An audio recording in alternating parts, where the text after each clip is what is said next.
everyone, it's me from New York.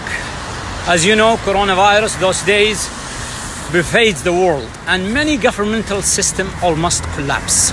I share this video with all people across the globe, and I'm sure it will redefine our comprehension about what does human rights mean. And here, United Nations, where many independent experts, special rapporteurs highlights the human rights violations and naming the countries that violated the human rights. Amid this pandemic, let's go over the humanitarian work and see how countries responded to their nation's need. Let's start with the UK. British people got stuck abroad with no help. Old British nationals stuck in the airport after Emirates cancelled the flights and said they'd have to stay in Bali for 3 months. The UK embassy in Kuwait said, no financial assistance, go to charities. There's no fruit, there's no vegetables. You just need to stop it. Let's move into Canada. Businesses call for subsidies, and the outside, many Canadians got stuck abroad. And by the way, the Canadian government last year arranged the travel for Saudi teenager fleeing from her family. Thousands who are stuck abroad looking for help from the government to get back to Canada. There's about 1,000 Canadians that are here struggling to get back, trying to find ways, reaching out, and nobody's willing to help. Okay, let's move on to Spain. They are asking for humanitarian assistance. Necesitamos ayuda. Leganés se está muriendo.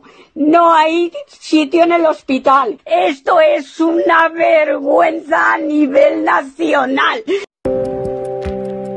I'm Amin from Lyon, France. In the line in front of the supermarket. And now I'm here. Wow, it's not easy to find what you're looking for. In the US, let's start with Sanders' tweet about human rights. The system of capitalism where profit matters more than people is so damn sick. And the coronavirus is showing us all its symptoms. We need where everyone is guaranteed free, high-quality healthcare. Many businesses are closed, so the working class people lost their jobs. Gloves and masks in the United States are sold out, and Tennessee tells doctors to use diapers and goggles as a protection. Last year, 36 countries issued joint statement about Saudi Arabia, and they expressed their concerns about human rights, and some of these countries are that I mentioned above. In contrast, let's take a look inside Saudi Arabia and see how they responded to this pandemic. Let's start with the non-Saudis who are living right now in Saudi Arabia.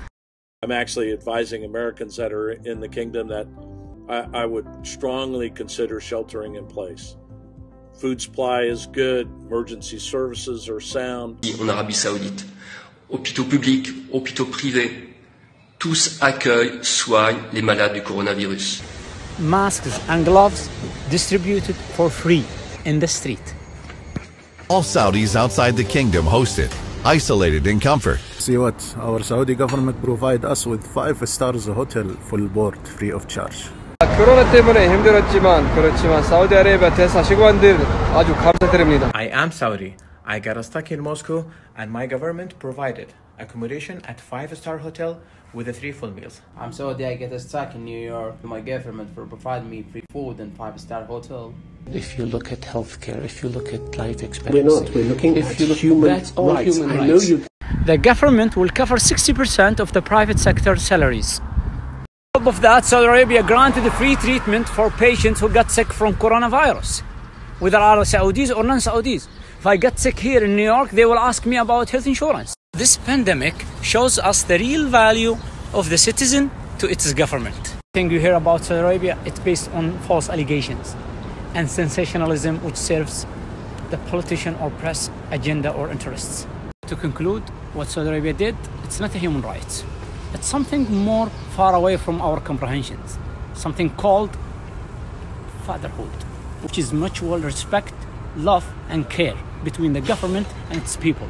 And this should be taught next year here as a role model in the United Nations. Thank you.